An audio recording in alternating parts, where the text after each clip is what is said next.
Destination Monte-Carlo, l'essentiel de la vie en Principauté de Monaco, à découvrir sur Fréquence Évasion. Vous écoutez Monte-Carlo Azur, c'est un programme Fréquence Évasion Radio. Destination Monte-Carlo. Dans quelques instants, Destination Monte-Carlo, nous serons en compagnie de Jacqueline Gauthier de Bernardi et nous parlerons de protection de la nature grâce à l'association monégasque pour la protection de la nature. À tout de suite.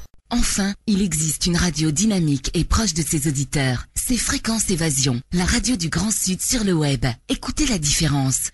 Réactualisez régulièrement toutes vos applications iPhone et Android sur les sites de Fréquence Évasion Radio et Monte-Carlo Azur, fréquenceévasion.com, fréquenceévasion2.com et montecarloazur.com. Radio Fréquence Évasion, le son de la Côte d'Azur. Jacqueline Gauthier de Bernardi, bonjour, bienvenue dans Destination Monte-Carlo. Oui, bonjour. Alors, nous allons parler de protection de la nature. Vous êtes responsable de l'association monégasque pour la protection de la nature basée à Monaco. Comment est-elle née, cette association ? En fait, elle est née en 1975 à la demande du prince Régnier III qui souhaitait que soit mise en place une aire marine protégée pour préserver l'herbier de Posidonie qui était sur le littoral monégasque et notamment au niveau de la plage du Larvoto. Et en fait, il a confié la gestion, enfin la mise en place de cette réserve, puisqu'à l'époque on parlait de réserve, à des bénévoles. Parmi ces bénévoles, mon père, qui a été le président de cette association. Et petit à petit, ils ont préparé les plans, donc la structure extérieure de l'aire marine du Larvoto, et on réfléchit à des possibilités de gérer correctement cette réserve, de manière à protéger l'herbier et à faire d'autres expériences par la suite avec des scientifiques. D'accord. Alors, quels sont les objectifs généraux de cette association, l'association monégasque de la protection de la nature ? Bien, on a des objectifs environnementaux très clairs. Notre objectif majeur est de sensibiliser à la protection de l'environnement, autant les adultes que les enfants, et cette sensibilisation passe par la protection de notre littoral monégasque, qui est celui de la réserve du Larvoto et de la deuxième réserve qu'on appelle la réserve des Spélugues, qui est un petit peu au niveau de la sortie du tunnel que parcourent les voitures lors du Grand Prix de Monaco. Ce sont des objectifs scientifiques pour certains, puisque l'intérêt est de préserver l'herbier, d'immerger des récifs artificiels, puisque plus nous immergeons de récifs artificiels, plus nous avons d'espèces qui nichent et vivent dans la réserve. Il y a d'autres intérêts, par exemple toujours sur le plan scientifique, au niveau des grands nacres de Méditerranée, qui doivent être préservés, qui sont de véritables révélateurs de l'état des eaux. Donc plus nous aidons, plus nous collaborons pour les scientifiques, plus nous aidons à préserver l'environnement, pas uniquement monégasque, puisqu'après ça se dissémine sur le littoral. Sur la Côte d'Azur, partout ? Notre action, elle est très ciblée sur Monaco, puisque c'est une association monégasque. En revanche, nous aidons aussi les communes limitrophes. Là, je vais faire une petite parenthèse terrestre, puisque nous aidons à reboiser les communes limitrophes qui ont été, pour certaines, abîmées lors d'incendies. Donc on envoie en général des élèves de la principauté participer à ces opérations de reboisement.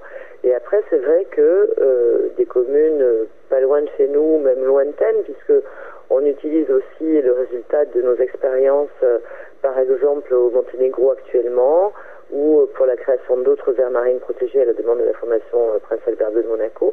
On utilise sur base de notre expérience pour montrer ce qui a été fait à Monaco et qui peut être fait ailleurs de façon peu onéreuse et surtout efficace. Destination Monte-Carlo. Quelles sont les actions que vous menez concrètement sur le terrain ? Alors, il y a des actions très, très systématiques, cycliques, une action très symbolique et qui fait plaisir à tout le monde et qui est d'un intérêt très important pour la faune et la flore, c'est le nettoyage. Donc ça, c'est une première action que nous faisons chaque année à la fin de l'été, le nettoyage des fonds de la réserve du Larvoto, puisque malheureusement, nous sommes dans une zone de baignade et qu'il y a systématiquement des déchets en fin de saison, type matière plastique, maillot de bain, palme, masque, tuba, téléphone parfois. Donc nous allons ramasser ces déchets parce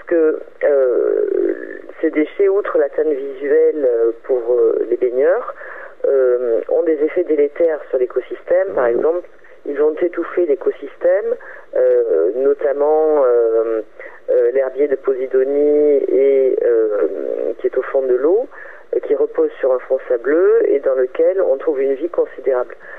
Par la même occasion, l'effet de ces déchets va avoir un effet d'érosion. Cet effet d'érosion génère un étouffement également, donc ça va limiter l'intérêt, si vous voulez, de la chaîne alimentaire. Et puis, ça peut aussi avoir des effets sur le comportement des espèces elles-mêmes, puisque les matières plastiques, lorsqu'elles se dégradent, génèrent certaines conséquences au niveau endocrinien, et ça peut provoquer, par exemple, des malformations ou des risques de fertilité chez les espèces, donc même chez les poissons, ainsi que chez l'homme. Donc ça, ces opérations de nettoyage ont lieu chaque année. Là, cette année, en 2014, nous en avons fait 2, de manière à comparer les déchets avant saison et en fin de saison, qui sont sensiblement les mêmes, mais ça nous permet de sensibiliser encore plus les gens qui se trouvent sur la plage à ce moment-là. L'opération de nettoyage, ce n'est pas que ça, on fait aussi d'autres choses. Par exemple, là, nous avions projeté ces jours-ci, mais malheureusement, à cause des intempéries, on n'a pas pu le faire, de mesurer toutes les grandes nacres, c'est-à-dire les Pinanobilis qui sont dans l'aire marine protégée du Larvoto. Au niveau de ces grandes nacres, elles ont été toutes balisées à la demande et avec l'aide de la direction de l'environnement à Monaco et de l'université de Nice. Nous, on met à disposition des plongeurs, donc on crée des équipes de plongeurs pour aller les contrôler. Ça nous permet de les mesurer pour voir si elles ont bien évolué. Actuellement, il y en a à peu près 650 de balisés. Donc ça nous permet effectivement de les mesurer. Ce sont des indicateurs du bon état des eaux. Et en même temps, on transmet ces données aux scientifiques. Donc malheureusement, nous avons dû annuler l'opération parce que l'eau était trop trouble ces temps-ci à cause du mauvais temps. On la refera au mois de juin. En revanche, à partir de février, nous allons par petites équipes baliser les toutes petites nacres, puisque ce sont celles qui permettent pour les scientifiques de mieux étudier leur évolution. Elles seront plus intéressantes parce que elles ont une croissance initiale rapide. Après, on peut déterminer s'il y a des périodes de stabilisation, s'il y a des accidents, s'il y a des taux de mortalité importants. Donc ça, on a vraiment besoin de ces données qu'on sélectionne, qu'on récupère en tant que bénévole et qu'on transmet à tous ceux qui en ont besoin. Donc en particulier les scientifiques qui sont friands de nos informations, puisque l'intérêt de l'aire marine protégée du Larvoto, c'est que c'est un véritable laboratoire marin, que c'est un laboratoire qui est un lieu sûr puisqu'il est préservé et qu'effectivement on peut faire des études à long terme. Donc ça, c'est un deuxième type d'opération que l'on fait régulièrement dans la réserve. Après, il y a d'autres éléments, par exemple la réintroduction d'espèces. On a tenté des réintroductions d'espèces déjà au début, notamment de la création de la réserve, en mettant des oursins, des corbes, des langoustes, des Pinanobilis, notamment les grandes nacres. Certaines expériences, dont on le voit avec les grandes nacres, puisqu'aujourd'hui il y en a beaucoup, prouvent que le fait de réimplanter certaines espèces permet de recoloniser un site et donc d'amener plus de vie là où il y en avait moins, parce que a priori, dès l'instant où on est sur une zone côtière, il y a des nuisances qui sont celles de toutes les zones littorales du monde entier et donc un petit peu moins de vie. Donc là, ça nous a permis d'augmenter considérablement le nombre d'espèces, en tout cas le nombre d'individus par espèce. Et donc, on se retrouve au niveau je parle souvent de l'aire marine du Larvoto plutôt que de l'autre qui a un objectif particulier. Quand vous allez vous baigner dans cette plage, vous êtes entouré de poissons qui viennent nager à vos côtés. C'est vrai que c'est un peu surprenant, mais c'est un bon indicateur de l'impact positif de cette aire marine. Et d'autres choses aussi, par exemple, ce qu'on a fait, on a réalisé, toujours avec l'appui des scientifiques, des expériences de coralliculture. Là, c'est dans la seconde aire marine protégée qui, elle, a 30 ans, puisque la première en a 40 l'année prochaine et la deuxième a été créée 10 ans après. Nous avons réalisé des expériences de coralliculture, donc le corail rouge de Méditerranée qu'on appelle corail des pêcheurs, en essayant de bouturer du corail qui avait été récupéré sur le tendon coralligène des Spélugues, là où se trouve l'actuelle réserve.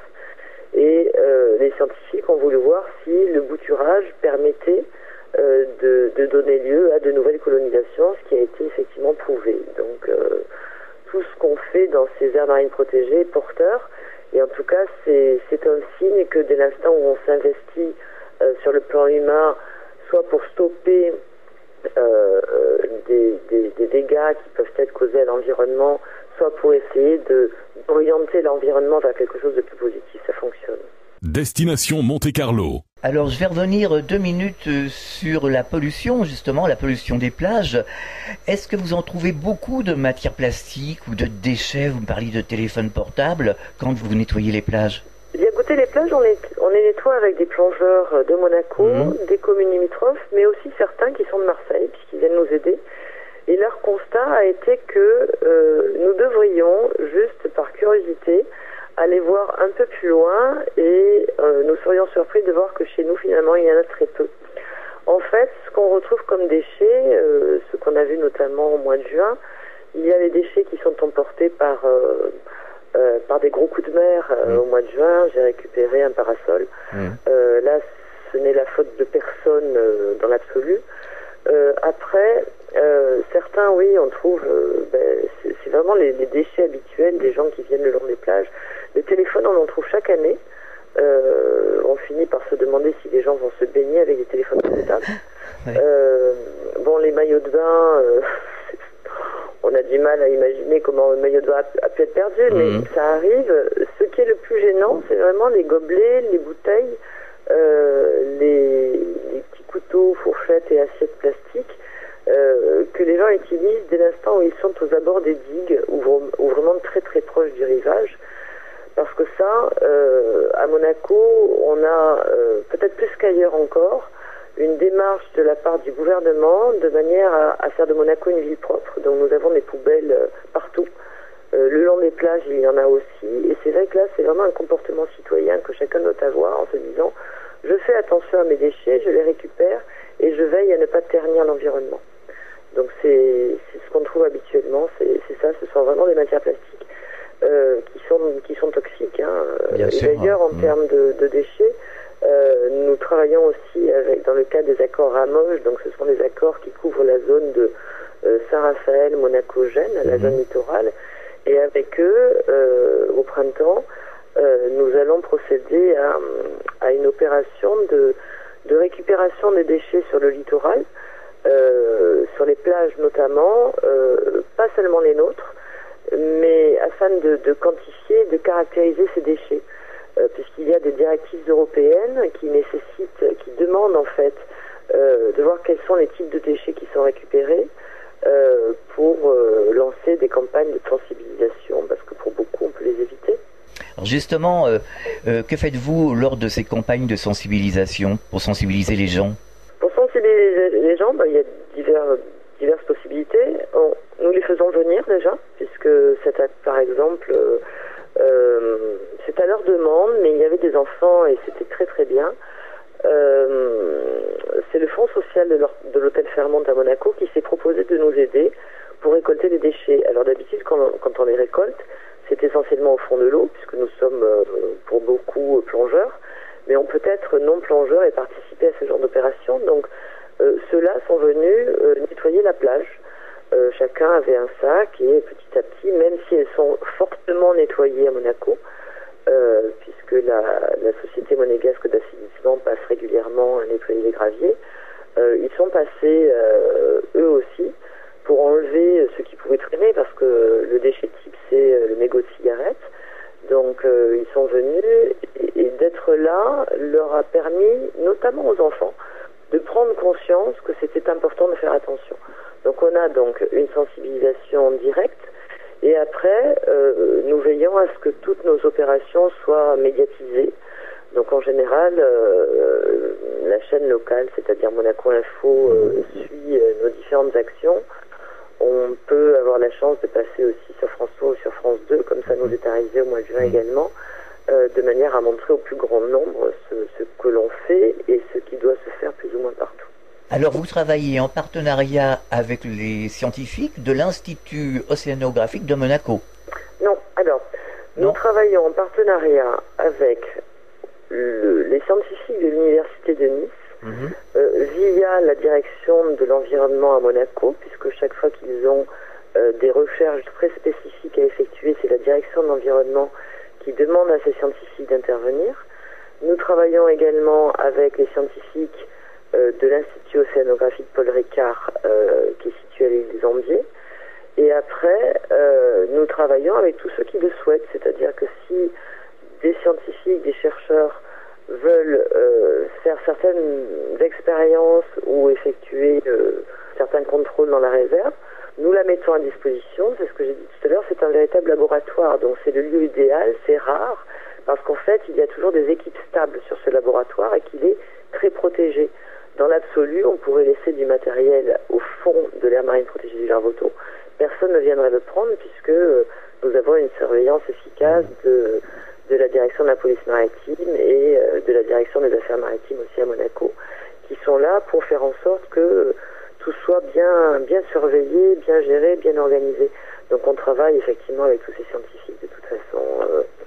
Nous avons tendance à réagir très vite quand ils nous demandent certaines choses pour les aider ou tout simplement pour montrer que notre travail n'est pas vain et qu'il est important de poursuivre la gestion de ces aires marines. On marque une pause, c'est Destination Monte-Carlo. De Menton à Toulouse, Radio Fréquence Évasion, le soleil du Grand Sud. Réactualisez régulièrement toutes vos applications iPhone et Android sur les sites de Fréquence Évasion Radio et Monte Carlo Azur. fréquenceévasion.com, fréquenceévasion2.com et montecarloazur.com. Partout dans le Grand Sud, Fréquence Évasion. Nous sommes de retour dans Destination Monte-Carlo, toujours en compagnie de Jacqueline Gauthier de Bernardi. Nous parlons de l'association monégasque pour la protection de la nature. Alors vous faites des plongées régulières dans la réserve du Larvoto pour déterminer avec précision tous les points GPS des récifs et autres particularités. Vous pouvez nous expliquer ? En fait, l'idée, si vous voulez, les points GPS avaient déjà été relevés par la direction de l'environnement. Simplement, parfois avec un GPS un petit peu, ça manque parfois de précision. Et ce qu'il faut savoir, c'est que nous sommes en train de faire réaliser un film pour les 40 ans de l'association que nous fêterons l'année prochaine avec Image Nature Production. Et dans le cadre de ce film, il a été nécessaire pour faire de belles images, de déterminer avec précision tous les sites, si vous voulez, de la réserve du Larvoto, notamment tous les récifs artificiels. Ces récifs artificiels, bon, il y en a une quarantaine, ils ont été immergés il y a longtemps. Nous avions déjà certaines données, mais il a fallu les recontrôler de manière à aller directement sur les récifs. Ça nous fait gagner un temps considérable quand on va plonger dans la réserve. En plus, bon, et donc un temps de palier, donc ça augmente la sécurité des plongeurs. Et surtout, bon, nous allons droit au but quand on a quelque chose notamment à filmer ou à observer. Et parallèlement, outre les points des récifs, ça nous a permis de dire, voilà, sur telle zone, on a plus de nacres, même si elles sont cartographiées à la demande de la direction de l'environnement, parce que ce sont eux qui s'en sont occupés. Sur telle zone, on constate qu'il y a plus ou moins cette espèce qui est prédominante. Donc nous, on est obligé d'avoir un visuel constant, même l'hiver, quand il fait froid, et donc d'aller plonger pour voir ce qui se passe dessous, parce qu'en surface, c'est sympa, mais c'est quand même plus intéressant au fond. Bien sûr. Alors, comment fonctionnez-vous ? Vous recevez des aides financières et matérielles, notamment du gouvernement princier. Vous avez des sponsors ou d'autres organismes qui vous aident à réaliser tout ce que vous faites à l'association ? Alors, au niveau des subventions, dans l'absolu, si vous voulez, nous n'en avons pas, puisqu'en fait, il faut faire une demande pour pouvoir en bénéficier. Après, nous fonctionnons, mais c'est très très peu, grâce aux fuites des cotisations, mais elles sont tellement minimes que autant dire qu'elles sont inexistantes. Dans le cadre du film, nous bénéficions à titre exceptionnel de l'aide de la Fondation Prince Albert II de Monaco et de l'aide du gouvernement princier, puisque c'est un budget qui n'est dans l'absolu pas de notre ressort. En parallèle, comme cette association fonctionne correctement et qu'il est visible que nous avons des actions régulières, je vais systématiquement demander des aides, pas forcément financières, mais en tout cas des aides matérielles auprès de tous ceux qui peuvent contribuer à soutenir nos actions. Par exemple, cette année, nous avons bénéficié, et ça c'est vraiment quelque chose d'extraordinaire, d'une dotation de 6 équipements de plongée complets par Scuba Pro, qui a pris conscience qu'on avait des difficultés parce que chacun avait son matériel, c'était du matériel différent, certains n'en avaient pas, donc il fallait louer les blocs, etc. Désormais, nous sommes tous équipés. Ça a une valeur énorme par rapport à notre association, donc ça nous permet de plonger de façon sereine. Et après, c'est au coup par coup. Je sais que par exemple le Yacht Club de Monaco nous a aidés et nous aide régulièrement dès l'instant où on fait appel à eux.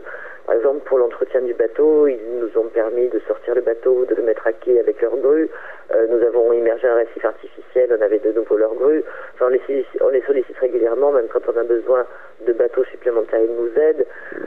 Après, il y a diverses sociétés que je vais voir, à qui j'explique que nous avons besoin de telle ou telle chose. Par exemple, là récemment pour les nacres, c'était l'hôtel de Monte Carlo Bay qui devait nous aider et mettre à la disposition des plongeurs des repas chauds gracieusement. Donc c'est vrai qu'on fonctionne comme ça et que tous les dons sont bons à prendre.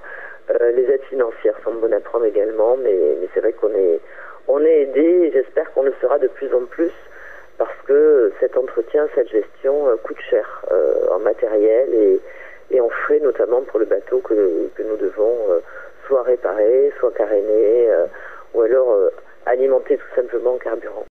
Alors comment peut-on faire pour vous aider? Si par exemple il y a des auditeurs qui souhaitent vous aider, comment doivent-ils s'y prendre?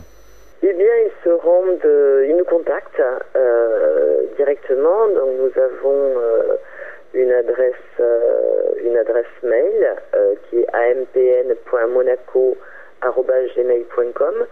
Nous avons également un site web mais qui est en cours de construction sur lequel on retrouve nos coordonnées, donc l'adresse mail, ou alors aussi une page Facebook au nom complet d'association Monégasque pour la protection de la nature.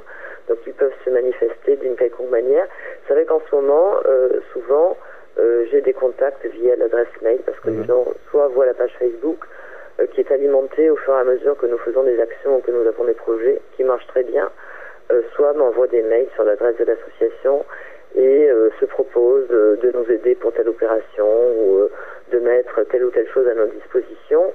Et ça nous est vraiment d'un grand secours parce qu'on en a vraiment, vraiment besoin compte tenu de la somme de projets et d'actions que nous devons mettre en place pour ces réserves. Destination Monte Carlo. Est-ce que vous avez des projets pour l'association monégasque pour la protection de la nature? Eh bien, des projets, celui dont je vous ai parlé tout à l'heure, qui est le projet Ramoge, mais en même temps, toujours avec Ramoge, nous allons au printemps lancer une opération destinée au recensement de certaines espèces emblématiques de Méditerranée, dont le corbe, la Pinna nobilis et la patelle ferrugineuse.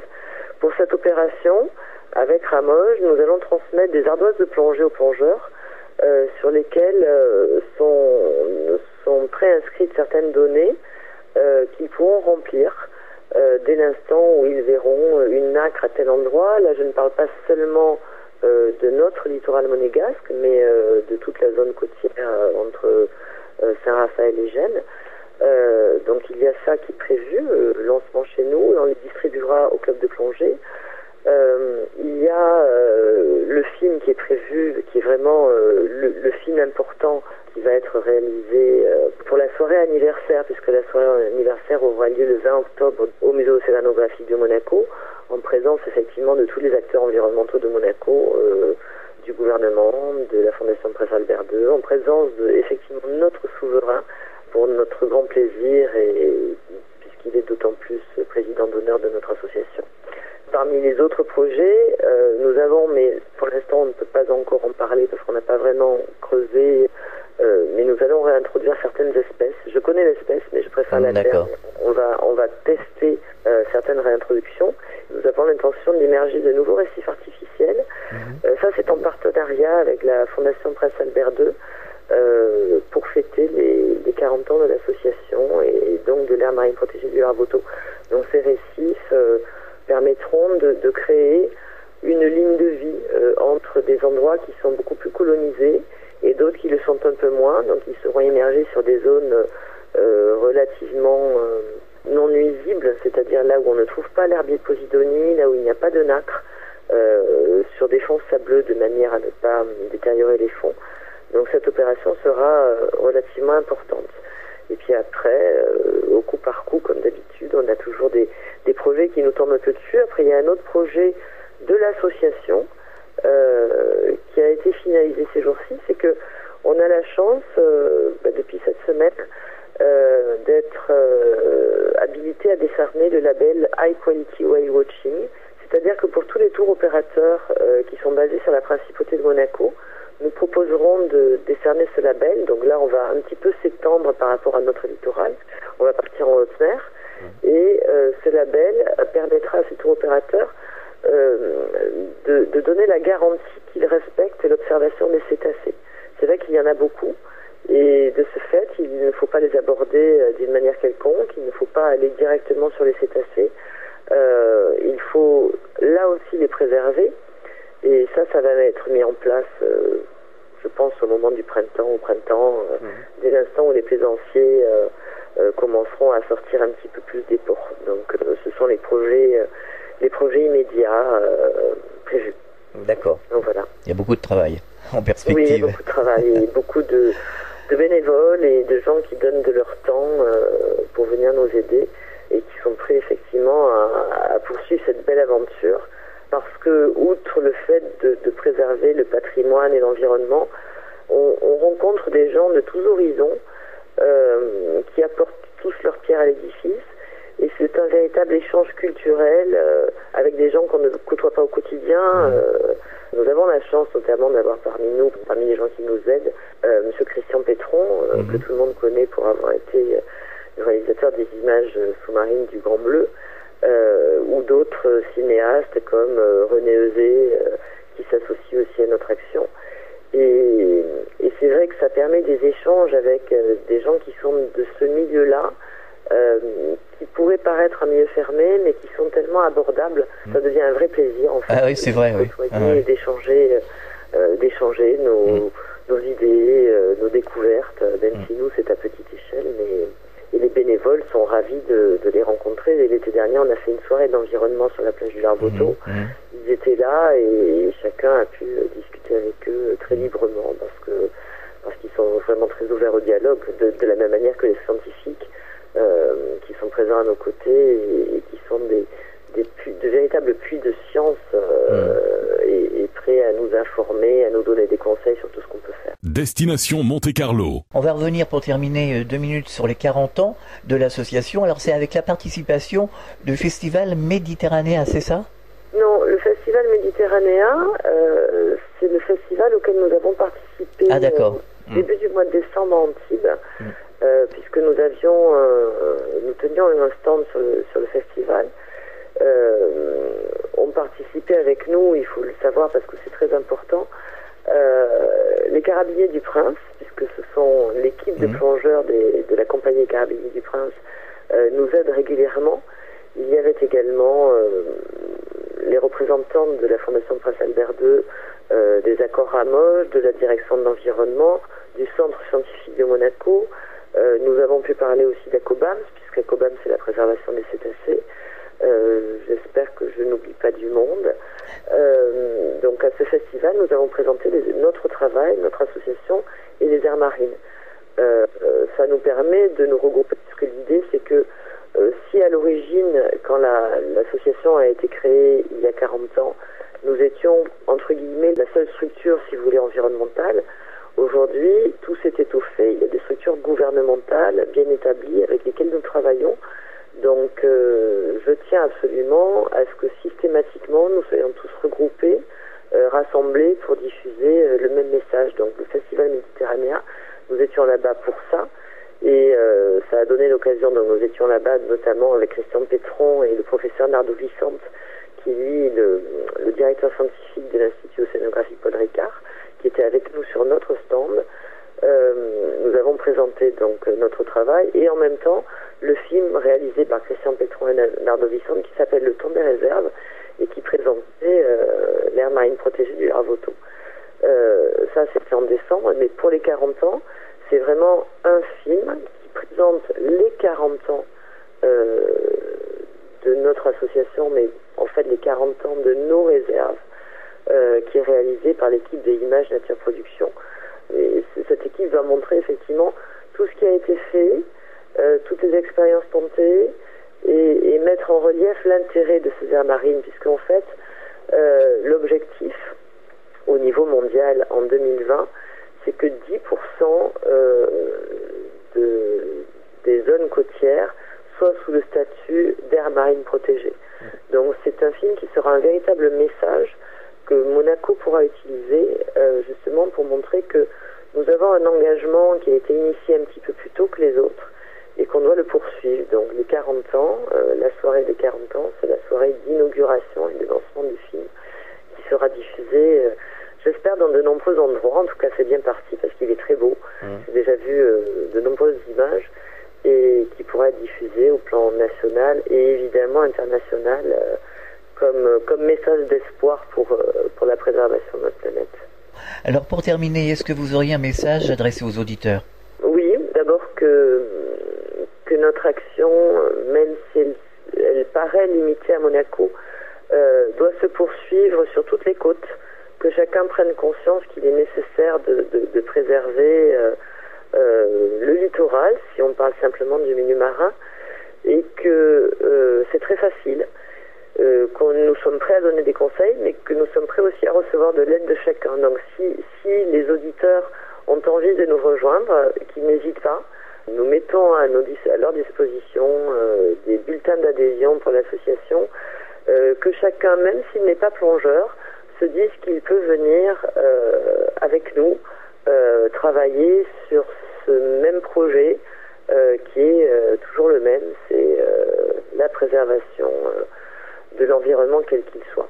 Donc ça c'est très important. Et puis après, toujours pour les auditeurs, s'il y en a parmi eux qui veulent bien nous aider, de temps en temps on a besoin de choses très particulières, un réfrigérateur, un four à micro-ondes ou des choses beaucoup plus importantes, la gestion d'un repas ou autre. Nous sommes toujours preneurs de toutes les aides, aussi futiles puissent-elles paraître aux yeux de certains parfois, qui vont se dire « non, je ne vais pas oser les aider pour ça ».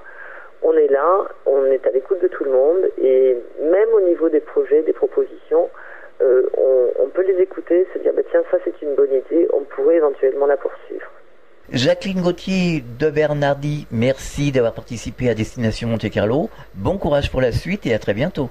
Je vous remercie beaucoup, à bientôt j'espère. Au revoir. Destination Monte-Carlo, l'essentiel de la vie en Principauté de Monaco, à découvrir sur Fréquence Évasion. Vous écoutez Monte Carlo Azur, c'est un programme Fréquence Évasion Radio. Destination Monte-Carlo.